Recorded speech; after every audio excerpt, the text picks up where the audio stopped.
Saat-saat indah bersama dengan Tuhan.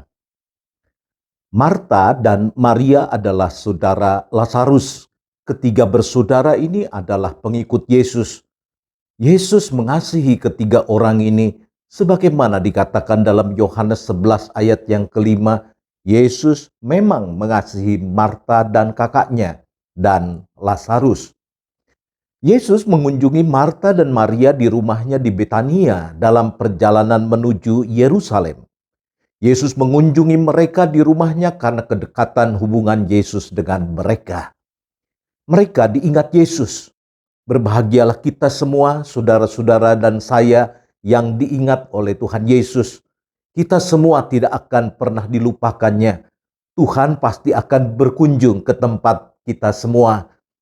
Perjalanan ke Yerusalem bukanlah perjalanan yang menyenangkan, sebab di sana berkumpul pemuka agama, ahli Taurat, orang Farisi yang tidak menyukai Yesus, juga tidak menyukai pengajaran yang disampaikan oleh Yesus. Jadi perjalanan ke Yerusalem adalah penuh dengan tantangan.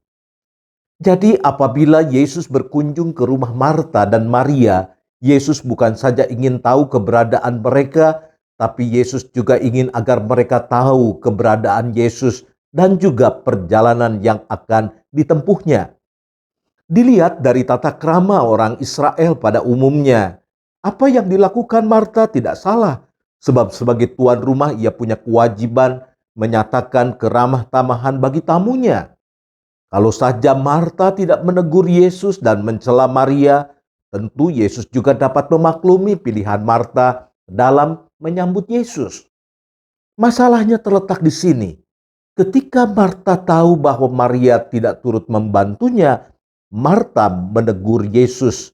Dalam Lukas pasal 10 ayat 40 dikatakan, "Tuhan, tidakkah engkau peduli bahwa saudaraku membiarkan aku seorang diri? Suruhlah dia membantu aku."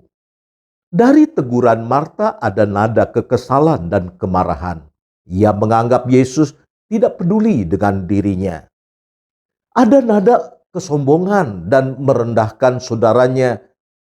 Ia menganggap sebagai orang yang bekerja paling berat dan saudaranya hanya duduk diam di kaki Yesus. Dan ada nada tidak sopan sebab Marta menyuruh Yesus, "Suruh ia membantu aku." Disinilah Yesus mengingatkan Marta dan juga mengingatkan setiap kita yang seperti Marta, yaitu orang-orang yang merasa apa yang aku buat itu paling benar, paling diinginkan oleh Tuhan. Padahal sebenarnya kita sedang melakukan apa yang diinginkan banyak orang. Melakukan sebuah kebiasaan, melakukan sebuah tata krama karena merasa paling benar, lalu merendahkan orang lain. Padahal ternyata orang lain itulah yang lebih benar. Jadi pelajaran penting dari kisah ini adalah pertama-tama, kalau Tuhan mengunjungi kita, berarti Tuhan ingin tahu keberadaan kita, maka hampirilah Tuhan terlebih dahulu. Jangan kita mendahulukan yang tidak perlu. Yang kedua, kalau Tuhan mengunjungi kita, Tuhan juga ingin agar kita mencari tahu apa yang dikehendaki Tuhan dalam hidup kita.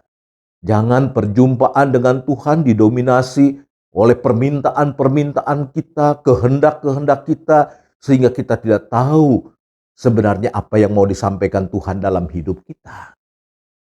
Duduk dan diamlah di kaki Tuhan, dengarlah apa yang diinginkannya di dalam kehidupan kita.